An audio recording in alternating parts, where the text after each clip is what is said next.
Conference है।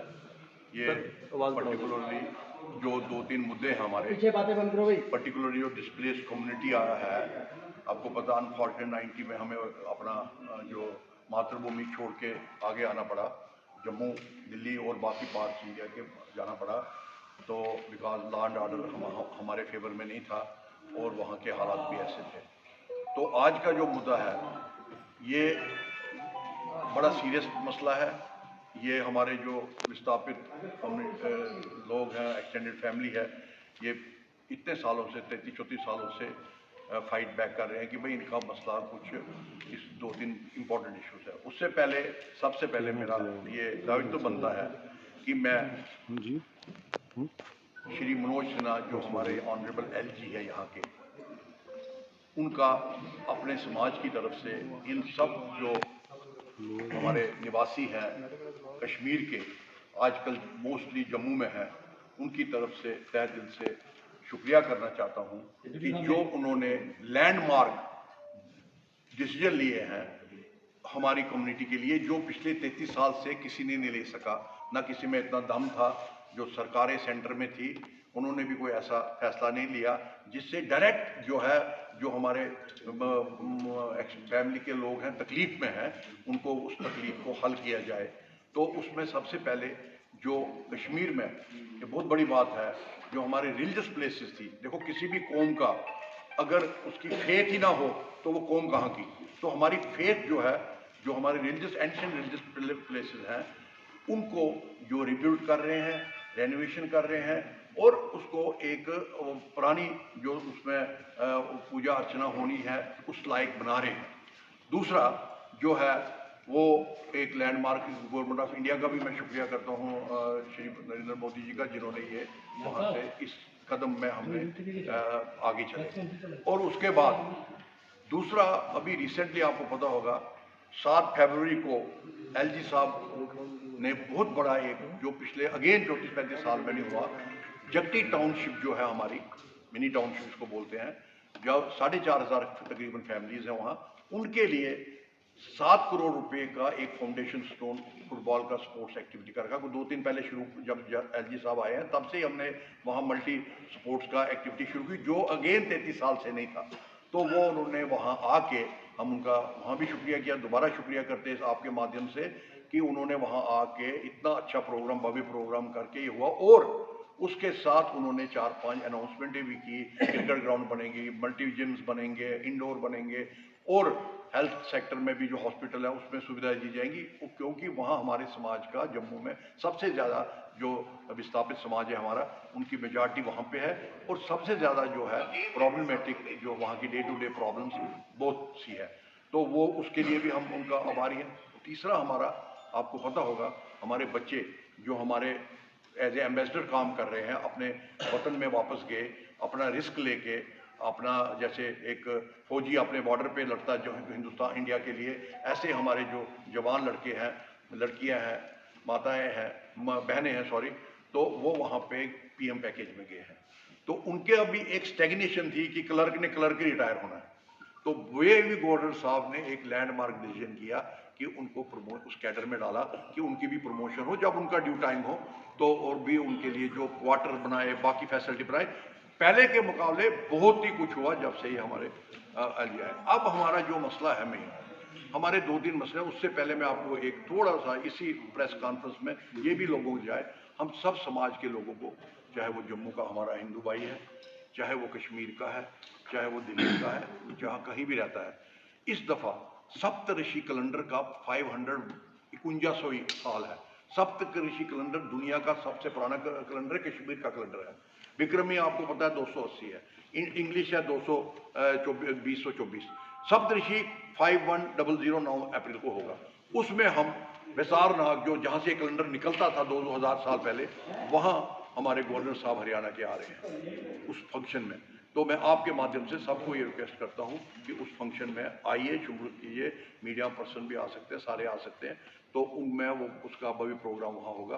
तो ये अपने समाज को, ये बहुत बड़ी बात है, हम 51 को साल में इस वीक में पहुँच रहे हैं 9 अप्रैल को नहीं। और जो मुझे पता है ये LG साहब ही कर सकते हैं और कोई नहीं कर सकता। उसमें या जो इस वक्त हमारी टीम है एलजी साहब की, चाहे वो स्पोर्ट्स की है, चाहे एडमिनिस्ट्रेशन की है, चीफ सेक्रेटरी हमारे नेक आदमी है, इसी तरह जो बाकी डिवकाम जम्मू है, डिवकाम कश्मीर है, सब अच्छे लोग हैं, एक टीम बहुत अच्छी है। सिर्फ हमारा यहाँ से प्रेस कॉन्फ्रेंस करने का ये है कि सब एडमिनिस्ट्रेशन के कमिश्नर सेक्रेटरी जितने भी कंसर्न हैं उनको पता लगे भाई हमारी ये प्रॉब्लम जो है पेंडिंग है, इसको ज़रा कैसे हम इसको ऊपर तक लाके लॉजिकल कंक्लूजन तक पहुँचा सके। तो इसमें सबसे पहले मैं ये प्रॉब्लम हमारी कि देखो हमारे साथ वहाँ आपको पता है यहाँ अनफॉर्चुनेटली कभी कोई यहाँ जम्मू में हादसा होता है, एक बंदे की जख्म लगता है या कुछ होता है, छुरी लगती है, तो उसमें एक एफआईआर लगती है। हमारे साथ जो जिनोसाइड हुआ आज तक उसका कोई एफआईआर नहीं लगा, आज तक कोई उसकी 33 सालों में कुछ नहीं हुआ। हम चाहते हैं this the right time, centre में भी अच्छा माहौल है, स्टेट इधर भी है, यूपी में भी अच्छा माहौल है।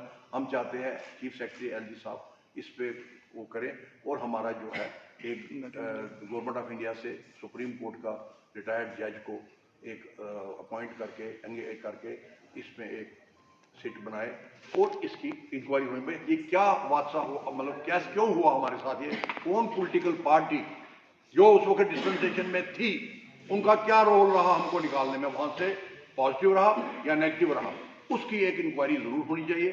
क्योंकि हमें जो लोगों ने उस वक्त वहां से किया तो आपको पता है कि भाई रातों रात हम विस्थापित हो गए, अपने जो हमारे 5000 साल का जो साल का जो भूमि है वो हम। दूसरा हमारा जो मसला है वो ये है कि आज की डेट में जब व्यक्ति टाउनशिप बना, जैसा भी बना, जो भी बना, उसमें 100 दुकानें रखी गई, कुछ शॉप्स थी, तो वो शॉप जो थी वो उस वक्त जो भी अपना ये प्रोसेस होता है इनका रूल्स फॉलो करके वो अलाट हो गए। बट उसमें से कुछ लोग शॉप्स जिनको नहीं मिली बट उनके सीडीआर जो है वो आज तक पेंडिंग है गवर्नमेंट के पास, उनका जो शॉप का सीडीआर पेंडिंग है गवर्नमेंट के पास, जो कितना इंपॉर्टेंट इशू है।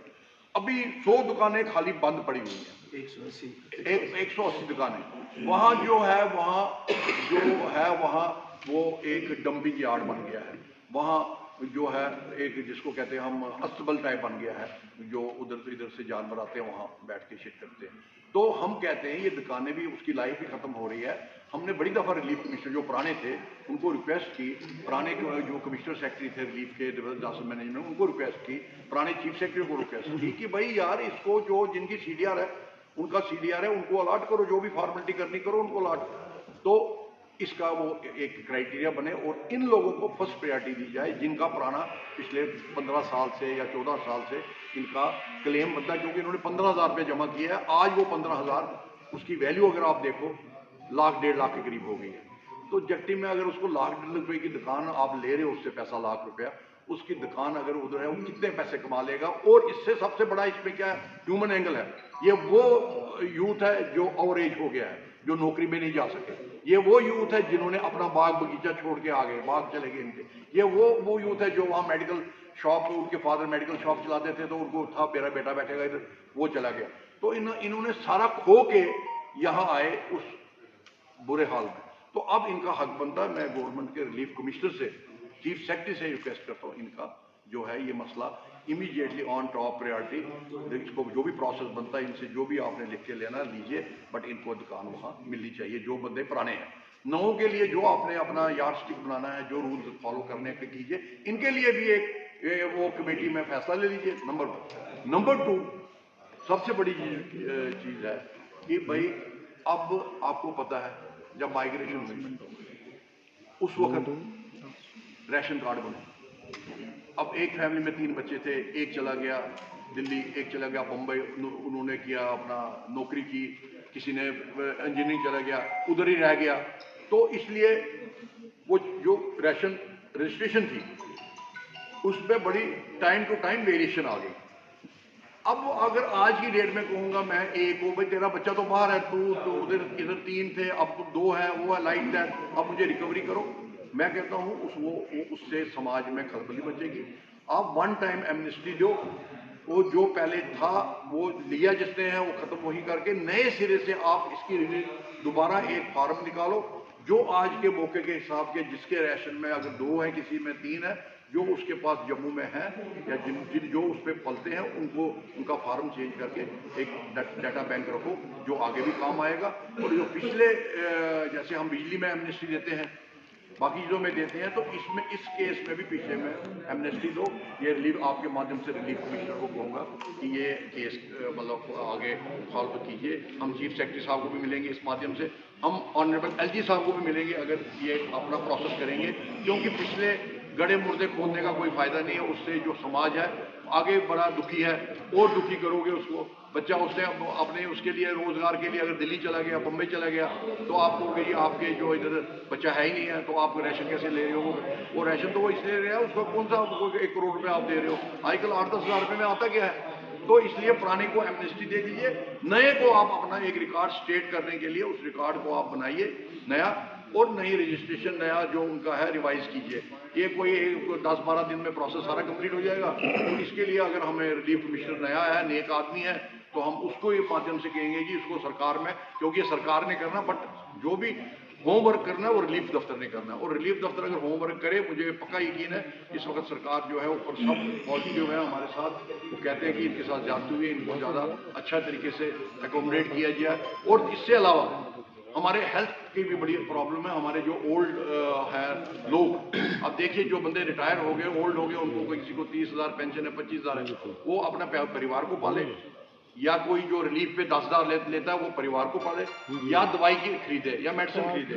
मैं आपके माध्यम से ये रिक्वेस्ट करता हूँ कि कम से कम जैसे अपने एक रिकॉर्ड बन गया JKUT ने जो हेल्थ का सबको बेनिफिट दे दिया, मैं भी हूँ उसमें, आप भी हैं।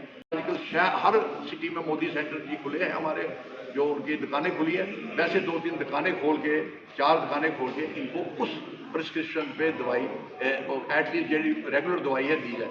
और उससे अलावा जो हमारे CA पेशेंट है मेडिकल के CA जिनको है, उनका भी कोई एक निकालिए वे आउट, क्योंकि यही 2-4 इशू मेन जो है बड़े बर्निंग इशू है। समाज इसमें आज की डेट में बड़ा सफ़र कर रहा है। आप सबको पता है कि कितने आजकल ये है, आप क्योंकि हमारा और सबसे बड़ा है जो मिलता है असिस्टेंस मिलती है इनको, हमारे एक्सटेंडेड फैमिली वालों को महीने में, वो भी अब बड़ी देर हो गई है, उसको रिवाइज का टाइम आ गया है। उसको हम हम्बली रिक्वेस्ट करते हैं इस एडमिनिस्ट्रेशन से, उसको आप रिवाइज किए जो सेंटर में जाके। मुझे यकीन है कि हाँ हमारे जो लेफ्टिनेंट गवर्नर जी ऑनरेबल, वो इस चीज़ को जो है ये 2-3 चीज़ें जो है उनके हाथों ही होनी है। और आगे भी उन्होंने बहुत कुछ किया समाज के लिए हमारे, और ये भी होगा, और इसमें हमें मतलब कोई दो राय नहीं है, ना कोई शक है। तो ये क्या, इसीलिए आज आप सबको किया था। उसके अलावा मैं जो भी होगा टाइम टू टाइम आपके साथ फिर हम इंटरेक्शन रखेंगे।